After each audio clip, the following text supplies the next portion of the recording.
निराकार रूपा गलमाल शोभा नटते हे राजा कलाधीश शोभा।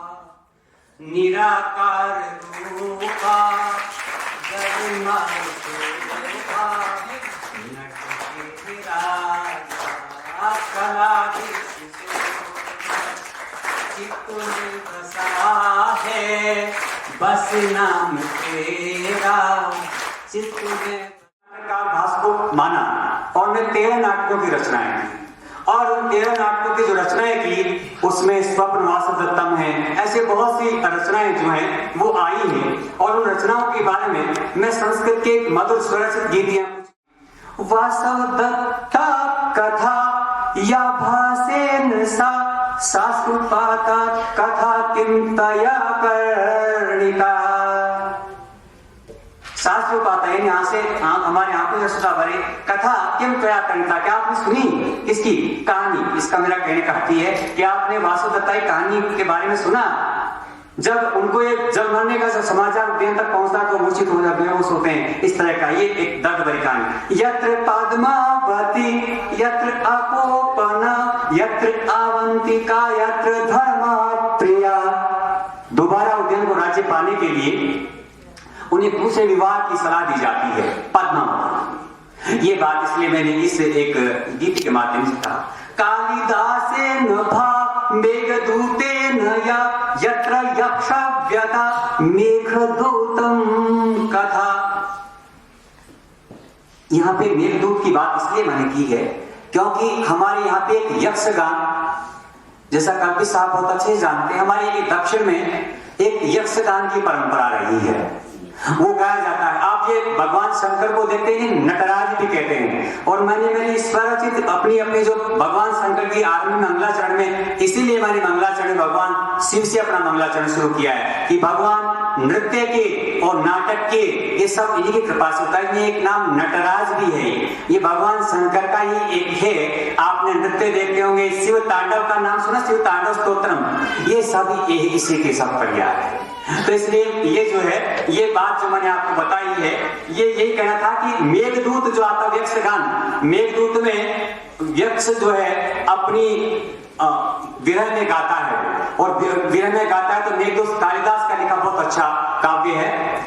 कश्चित कांता विरह गुणा स्वाधिकारा प्रमत्त सापे नास्तन नगमित महिमा वर्ष भोग्यो न भर्तु यक्ष चक्रे जनक तनया स्नान पुण्योदकेषु स्निग्धत छाया तरस वर्षति राम व्यासमेषु। बहुत अच्छा बड़ा रुचि का वर्णन है, इस क्रम में आगे नहीं जाऊंगा और मैं आगे अब आकर के मैं आपको मुख्य विषय की ओर आता हूं। इस नाटक में हमारे 3 दिन में 6 नाटक मंचित किए गए।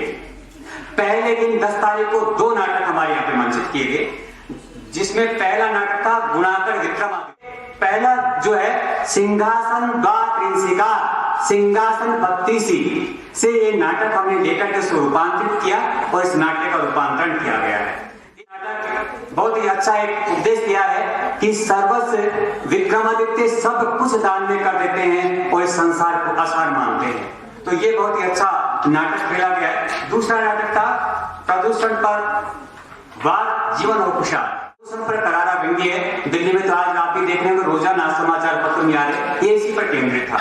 तीसरा नाटक जो खेला गया वह नाटक है बूढ़ी काठी। बूढ़ी काठी का जो जिस किरदार जिस छात्र ने निभाया वो कल में हमने देखा, आज समाचार पत्रों में भी जैसा लगा है, बड़ा ही बहुत ही बखूबी बहुत ही सुंदर वर्णन देखा और सभी लोगों ने उसे सराहा। हमारे जो कल जिले थे उन्होंने भी सराहा। ऐसे ही जो गुणाकर विक्रमादित्य था, उस गुणाकर विक्रमादित्य जो समुद्रदेव जिसने अभिनय किया था, उन्हें बड़ी सुरीली आवाज में बहुत अच्छे से गाया और उसे बहुत अच्छे से किया है। उसमें जो विक्रमादित्य की जो बनती है पुतलियां बनती है, उन्हें बड़ा सुंदर तरीके से किया है। गया जो हितोपदेश से संकलित है, लेकिन इसे आधुनिक रूप में हास्य को करने के लिए इसे मंचित किया गया है। अगला जो नाटक है मंत्र, वो हमसे भगत का जो किरदार निभाया, जिस छात्र ने वो भगत का किरदार निभाने वाले बहुत ही बड़ा बखूबी उनका गाया और बड़ा सुंदर जिस तरह की जो प्रस्तुतियां दी है वो बड़ी द्रवीभूत करने वाली भी थी और हृदय को झकझोर देने वाली भी थी। बहुत ही अच्छा सुंदर नाटक किया, बधाई। अगला नाटक जो खेला गया है वो खुशियों का आंगन, वह आज ही खेला गया है। और उस नाटक में बड़ा बखूबी से एक सौभाग्य से इस कहानी को लिखने का सौभाग्य मुझे मिला। और इस कहानी में आज की हमारी जो युवा पीढ़ी जो अवसाद में जा रही है, भारतीय प्रशासनिक सेवा की जो तैयारी कर रही है और डिप्रेशन में जा रही है, मेहनत ही सफलता की सीढ़ी है, ये नित्यानंद जी के माध्यम से बताया गया है। डॉक्टर चिकित्सक के माध्यम से ये बताया गया है कि हमारा जो मानसिक जो अवसाद है ये भी एक बीमारी ही है, ये अन्य बीमारियों की तरह बीमारी है, इसलिए समय पर इसका उपचार कराया जाए। और वो हमें सफलता की सीढ़ियां कोई शॉर्टकट नहीं है, हमें मंजिल तभी मिलेगी जब हम मेहनत करेंगे। बहुत ही सुंदर इसको बेहतरीन तरीके से इन्हीं शब्दों के साथ में मैं आए हुए अतिथियों का, हमारे जो आए हुए अतिथि हैं उनका एक बार पुनः आभार व्यक्त करते हुए, बहुत बहुत अभिनंदन करते हुए मैं मेरी वाणी को यही विराम देता हूँ। जय हिंद, जय भारत।